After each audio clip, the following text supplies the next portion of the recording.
थानेसर में हरियाणा मांगे हिसाब कार्यक्रम का एक नया रिकॉर्ड बनना कार्यक्रम था हरियाणा मांगे हिसाब, लेकिन हजारों लोगों के हुजूम ने इस एक बड़ी रैली में तब्दील कर दिया।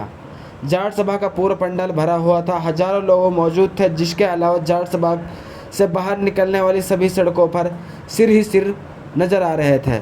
इस हुजूम का नेतृत्व कर रहे थे रोहतक से सांसद दीपेंद्र सिंह हुड्डा और कुरुक्षेत्र से पूर्व मंत्री अशोक अरोड़ा। एक बात साफ हो गई, अशोक अरोड़ा इस बार राजनीति में नया रिकॉर्ड कायम करने वाले हैं। हजारों लोगों की भीड़ और गर्मी और बारिश के बावजूद ना जोश में कमी ना जुनून में कमी, जिसके कारण यह एक रैली बन गई।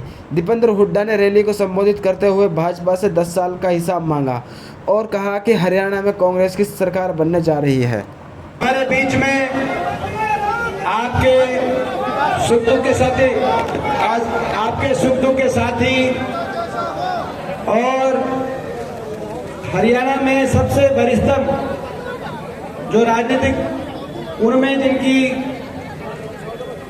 गिनती होती है, हुड्डा साहब के विश्वास पात्र जो कंधे से कंधा मिलाकर कांग्रेस पार्टी के लिए संघर्ष पूरे प्रदेश में चौधरी भूपेंद्र सिंह हुड्डा जी, चौधरी उदयभान जी के साथ कर रहे हैं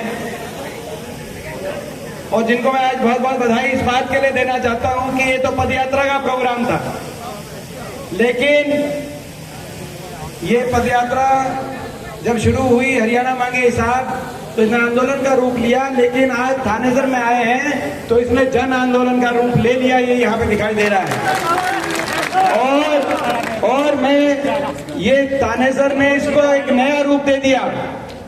ये जो हमारा अभियान चल रहा था, अब तक तो पदयात्रा चल रही थी अरोड़ा साहब, लेकिन आज आपने यहाँ पर एक ये इसको एक बड़े विशाल रैली का भी रूप होगी, ये रैली की रैली होगी और पदयात्रा की पदयात्रा, ये तो कई 2 in 1 हो गया और इतनी बड़ी संख्या में। और आप सही कह रहे हो, आप अभी बता रहे थे अरोड़ा साहब कि भाई जितने आदमी अंदर उससे ज्यादा बाहर हैं। सही बात है, बाहर मैं खुद फंस गया था, इस तरफ से आऊं था, लेकिन वहां पे इतनी बड़ी संख्या में लोग थे कि गाड़ी मोड़ के दोबारा इस तरफ से गाड़ी लेके आने पड़ी। तो ये आज जिस तरीके से थानेसर में इतनी बड़ी संख्या में जो आप सब यहाँ पे उमड़ के आए आशीर्वाद देने कांग्रेस पार्टी को, आदरणीय अशोक अरोड़ा जी को, इस बात से साफ संकेत है कि आने वाला समय कांग्रेस पार्टी का समय है। हरियाणा में बड़े बहुमत से कांग्रेस की सरकार तो बनेगी, लेकिन थानेसर से भी बड़ी बहुमत से कांग्रेस पार्टी जीत की तरफ बढ़ रही है, क्योंकि 10 साल बीजेपी के। और हम सवाल पूछ रहे, मैं भी ज्यादा कोई बात ना कहते हुए हम अपनी पदयात्रा की तरफ आगे बढ़ेंगे। हमने सवाल पूछे, इनको इतनी तकलीफ हो गई बीजेपी को, इस सरकार को। हमने कहा 10 साल में कुछ सवाल जनता, हरियाणा की जनता के दिल में कई सवाल है, वो सवाल हमने इनसे आज से 1 महीने पहले कांग्रेस पार्टी ने अभियान शुरू किया, हरियाणा मांगे हिसाब। जनता का अधिकार सत्तारूढ़ दल से सवाल पूछने का है कि नहीं है, मैं आपसे पूछना चाहता हूं। हमने सवाल पूछा कि देश में सबसे ज्यादा बेरोजगारी, भारत सरकार के अनुसार देश में सबसे ज्यादा बेरोजगारी हरियाणा में क्यों है?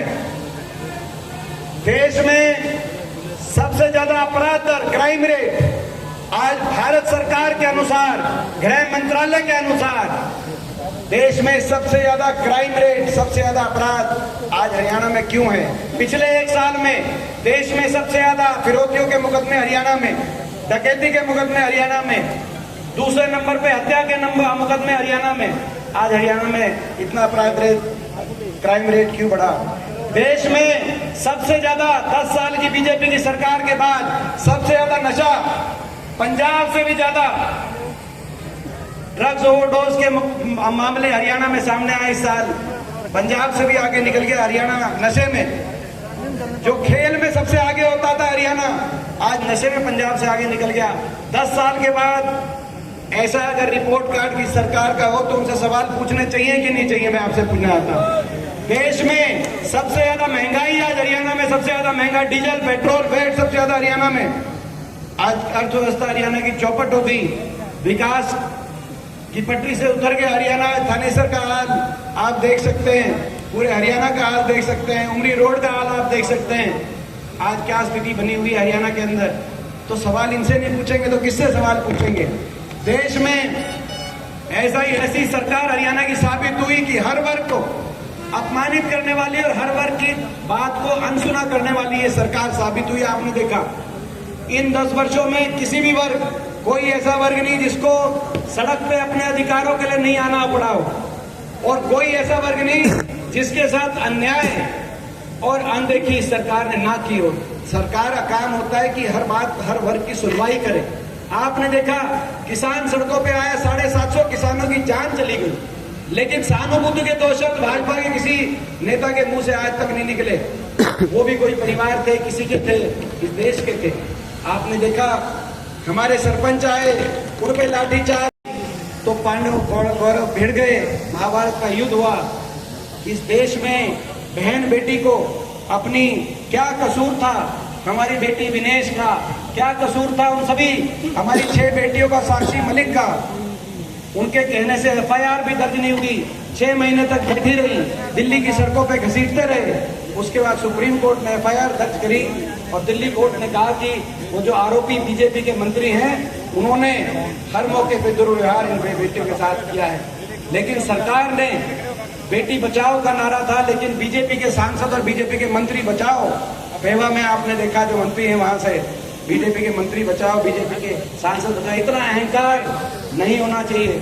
और जब हमें सवाल पूछते हैं कि आप जवाब दो, इतना एससी समाज के अधिकारों को, ओबीसी समाज के अधिकारों को छीनने वाली ये सरकार, आज हरियाणा को आपने देखा 100-100 गज के प्लॉट की स्कीम बंद हो गई। जो गरीब की लिए सारी योजनाएं चल रही थी उनको बंद करने वाली ये सरकार साबित हुई।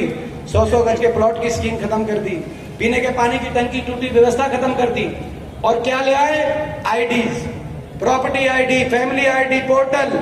और जब मैंने सवाल पूछा कि ये जब गुजरात में आईडीज नहीं है, जब दिल्ली में आईडी नहीं है, तो आपने हरियाणा में आईडी और पोर्टलों के सिस्टम में लोगों को लाइनों में खड़ा कर दिया, अपने कागजों में उलझा दिया, लोगों को उलझा दिया कि नहीं उलझा दिया, मैं आपसे पूछना चाहता हूं। ऐसी ये सरकार साबित हुई। और उसके बाद कोई बोले तो जो भी बोले उसकी आवाज को अनसुना करके आगे बढ़ने वाली 10 साल तक लोगों की सुनवाई नहीं हुई, एक ऐसी सरकार साबित हुई। और जब हमने ये सारे सवाल पूछे इस सरकार से, सभा चुनाव में जनता कर देगी साफ, ये हिसाब है। और अब हम चलेंगे। और पलायन की बात भी जो कह रहे हैं, देश में सबसे ज्यादा केवल बेरोजगारी, नशा हरियाणा में नहीं है, सबसे ज्यादा पलायन भी आज हरियाणा से हो रहा है कि नहीं हो रहा है? एक-एक गांव से, आज एक-एक गांव से हमारा नौजवान, अंकल अमेरिका में मुझे मिले थे, एक-एक गांव से नौजवान हरियाणा में हताशा, कोई हरियाणा में नौकरी मिलने की कोई संभावना नहीं, कच्ची नौकरियों की राजधानी बना दी हरियाणा को। कौशल निगम, अग्निवीर, सीपीएलओ, सारी कच्ची नौकरियों में हरियाणा के नौजवान को उलझा दिया, पेपर लीक घोटालों में उलझा दिया, कौशल निगम में उलझा दिया। और हरियाणा के नौजवान कहीं या तो डोंकी के रास्ते घर बार बेचकर, उधार लेकर, पनमा को जंगलों से जान हथेली में रख के विदेश में जाके या तो मजदूरी करने में मजबूर हो, या डिप्रेशन का शिकार हो, बेरोजगारी का शिकार हो, नशे का शिकार हो। जो खेल, खिलाड़ी, शिक्षा का हरियाणा था, दोबारा उस तरफ हमें लेके जाना है। तो आज ये लड़ाई हरियाणा के भविष्य को बचाने की लड़ाई है। ये लड़ाई बाबा साहब के संविधान को बचाए रखने की लड़ाई है। ये लड़ाई हरियाणा के नौजवान को उज्जवल भविष्य दिलवाने की लड़ाई है। ये लड़ाई बड़े बुजुर्गों को 6000 बुढ़ापा पेंशन 2 महीने बाद दिलवाने की लड़ाई है। ये लड़ाई गरीब आदमी को 100-100 गज के प्लॉट की स्कीम दोबारा से दिलवाने की लड़ाई। ये लड़ाई एससी समाज और ओबीसी समाज के अधिकारों को बचाए रखने की लड़ाई। ये लड़ाई बिजली उपभोक्ता को 300 यूनिट फ्री बिजली दिलवाकर महंगाई की कमर तोड़ने की ये लड़ाई है। और इस लड़ाई में, और ये लड़ाई कानून व्यवस्था, अमन चैन शांति का राज हरियाणा में हो, और बदमाशों का पलायन अगर हरियाणा से हो तो हरियाणा के नौजवान का ना हो, बदमाशों का पलायन हरियाणा से हो। ये लड़ाई है इस बात की। तो